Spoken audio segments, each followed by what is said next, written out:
Why does God hate idols?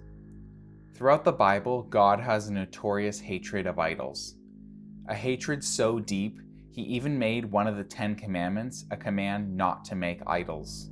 But why does God hate idols so much? Is he afraid that somehow they might usurp his power? Is he concerned that these more material representations of divine beings are more enticing than him? The answer to these questions is no. God is not worried about the material objects that make up an idol. What he's concerned over is what these idols represent and how their very existence is an insult to him. Not only is the worship of idols misplaced and not honoring the God that actually deserves the credit, but this worship of idols is actually an attempt to replace the idols that God has already made. God already made the vessels through which he is to be worshipped: humans. Genesis 1 verse 27 says, God created man in his own image. In the image of God he created him. Male and female he created them. In this verse, the important word to focus on is image, because of the profound insights that examining this word brings.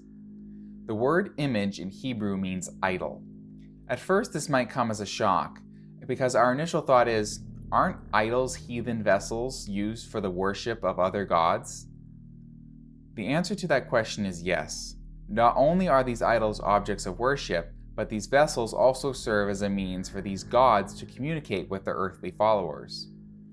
With this in mind, it is perhaps easier to understand why God really isn't fond of these heathen vessels.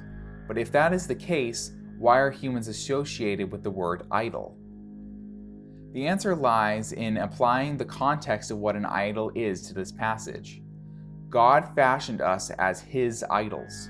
We, as humans, are the vessels through which God is to be worshipped and how God communicates with us.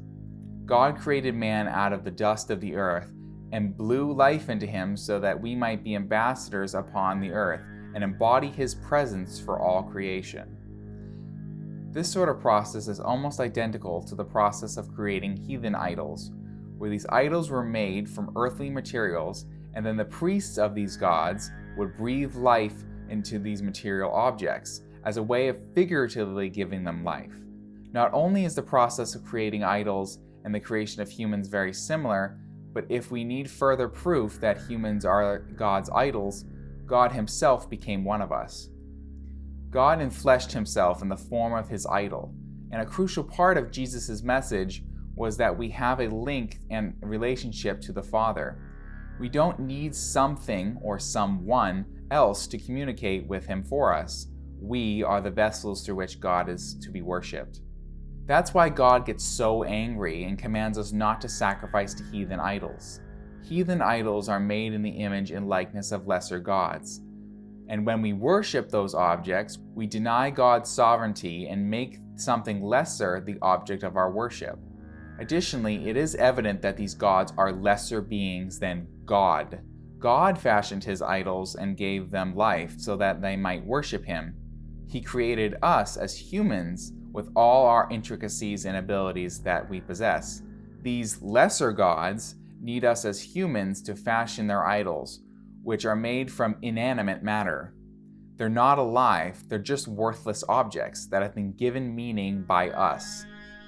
These idols are just an attempt for us as humans to distance ourselves from our Creator and worship ourselves and our own creations. But the one thing we cannot escape is that we are all, even the ones who refuse to believe it, the idols through which God is to be worshipped.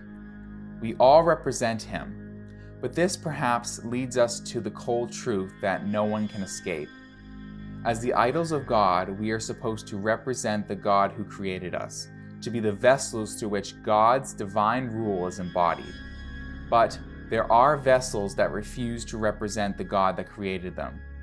They are idols that aren't fulfilling their role. God so desperately wants every one of us to be good ambassadors of him and his kingdom. But some of us refuse to represent him and be the vessels through which God's presence can dwell within and shine out to the world. Unfortunately, God cannot tolerate this lack of ambassadorship forever. He has provided a way through Christ for us to come back into alignment with him and his kingdom and properly fulfill our role as His idols. But there will come a day when these idols that refuse to represent the God who created them will be removed. Idols that fail to fulfill their role are worthless in their function as an idol, and are suitable for nothing else but to be burned away in the fires of His judgment, just like their heathen counterparts.